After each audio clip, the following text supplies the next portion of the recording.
ماں یاد آتی ہے، لیکن میں زندگی میں یہ سوچتا ہوں کہ آگے دیکھوں تو میں وہ یاد کو روکتا ہوں، کیونکہ میں کوشش کرتا ہوں کہ ان کی یاد نہ آئے، کیونکہ آگے انسان جب تکلیف سے گزرا ہو تو وہ تکلیف کو انسان اس میں پھر واپس نہیں جانا چاہتا اس چیز کے اوپر، پھر آگے دیکھتا ہے. یعنی کہ میں کبھی اپنی ماضی کے اندر نہیں جاتا، پھر تو اپنے ذہن کو ٹرین ایسا کیا ہوا ہے کہ ماضی کو میں ختم کر دیتا ہوں، آگے دیکھتا ہوں.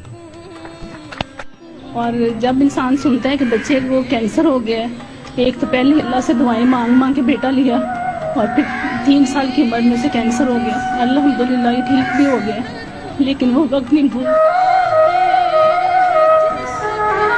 دشمن کو بھی نہ ڈالیں، اور ہر وقت آپ کے لیے دعائیں نکلتی ہیں. بہت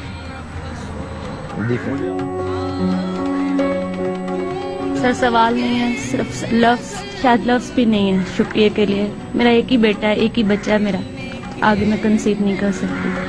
اسے جب یہ میں نے سنا تو میرے لیے شاید دنیا ختم ہو گئی تھی. ایک بار ہوا، 1 سال علاج ہوا، پھر 2 ماہ ہم ٹھیک رہے، گھر چلے گئے، پھر دوبارہ ہو گیا. اور الحمدللہ آپ لوگوں کی مہربانی سے یہ بالکل ٹھیک ہے. الحمدللہ میرے پاس لفظ نہیں، بس کچھ بھی نہیں ہے شکریہ.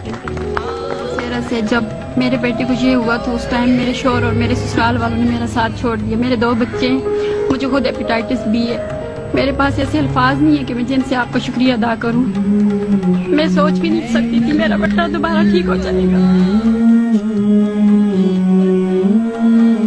اور میں ایک آپ سے ریکویسٹ کرنا چاہتی ہوں کہ جب بھی ہمارے پاکستان کو کوئی زوال آتا ہے، اب ہمارا پاکستان ڈوب رہا ہے، بالکل یعنی کہ ختم ہو چکا ہے. اس کو صرف آپ سہارا دے سکتے ہیں. میں پہلے بھی کہتی ہوں کہ اگر عمران خان جیسے ہمارے ملک میں ایک اور شخص ہو جائے نا تو ہمارا ملک پوری دنیا میں ترقی یافتہ ہو سکتا ہے.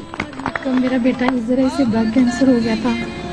اس مشکل وقت میں سب اپنوں نے ساتھ چھوڑ دیا، اور ایک ساتھ تھا وہ عمران خان کا، کی وجہ سے آج میرا بیٹا بالکل ٹھیک ہے اور صحت یاب ہے.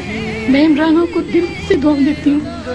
میری 5 سال کی بیٹی حبیبہ جو ٹی وی میں بھی عمران خان صاحب کو دیکھ لینا تو وہ کہتی عمران خان صاحب آ گیا، وہ چینل پہ روک لیتی ہے اور خوش ہوتی ہے اور کہتی ہے شوکت خانم زندہ باد، عمران خان زندہ باد. آتے ساتھ اتنا حوصلہ ملا، بالکل گھر والا ماحول، اور اس طرح لگا ہی نہیں، ایسے لگتا تھا کہ یہ جنت ہے اور آپ فرشتہ ہے. بس جو ماں کا درجہ ہے وہ ہمارے نبی صلی اللہ علیہ وسلم نے کہا ہے کہ ماں کے پاؤں کے نیچے جنت ہے، کیونکہ وہ جو قربانی ماں دیتی ہے کوئی نہیں دے سکتا.